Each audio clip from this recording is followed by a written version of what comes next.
Greetings from Dr. Sangeeta Agrawal. I am a gynecologist practicing in South Mumbai and I am affiliated to various hospitals for inpatient management. Many people have asked me, what is the difference between isolation and quarantine? So let me explain. Quarantine का मतलब ये होता है कि आपको कोई infection है नहीं, पर आपको इन्फेक्शन होने की आशंका है क्योंकि आप ऐसे व्यक्ति के कांटेक्ट में आए हो जिसको कोरोना इन्फेक्शन हो चुका है, जिसको कोई सिम्टम्स है। तो अब आपका टेस्टिंग हुआ नहीं या रिपोर्ट आई नहीं है और चूँकि आप उस शंका के दायरे के अंदर हो कि आपको हो सकता है, इसीलिए आपको क्वारंटाइन करते हैं, मतलब औरों से अलग रखते हैं। क्वारंटाइन घर पे भी हो सकता है और कोई ऐसी हेल्थ फैसिलिटी में हो सकता है जहाँ लोगों को क्वारंटाइन किया जा रहा हो। अगर आपके घर में अलग आपके लिए कोई जगह नहीं है तो आपको इस फैसिलिटी में एडमिट कर सकते हैं ताकि आप सबसे अलग रहें।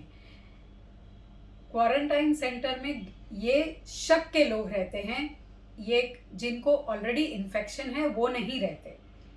और आइसोलेशन का मतलब ये है कि आपको कोरोना वायरस का इन्फेक्शन हो चुका है, या तो आपको सिम्टम्स है या आपकी रिपोर्ट पॉजिटिव आ चुकी है और या आपको दोनों चीज़ है।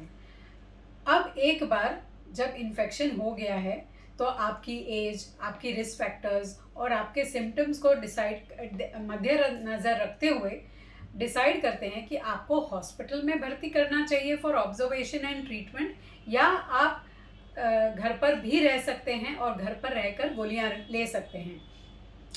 आइसोलेशन में भी आपको अलग कमरे में रहना होगा ताकि आप अपने घर के जो मेंबर्स हैं उनके कोई कांटेक्ट में न आए। और आप आइसोलेशन में वो रहता है जिसको इन्फेक्शन है। जब आपका वायरस का टेस्ट पॉजिटिव आया है तो आपको आइसोलेशन में कम से कम 14 दिन रहना पड़ेगा, और अगर आपको सिम्टम्स हैं तो आपको 10 दिन मिनिमम, और फिर उसके बाद जब तक सिम्टम्स ठीक नहीं हो जाते तब तक आइसोलेशन में रहना पड़ेगा। तो ये हुआ आइसोलेशन और क्वारंटाइन का फ़र्क। Thank you. I hope this information helps.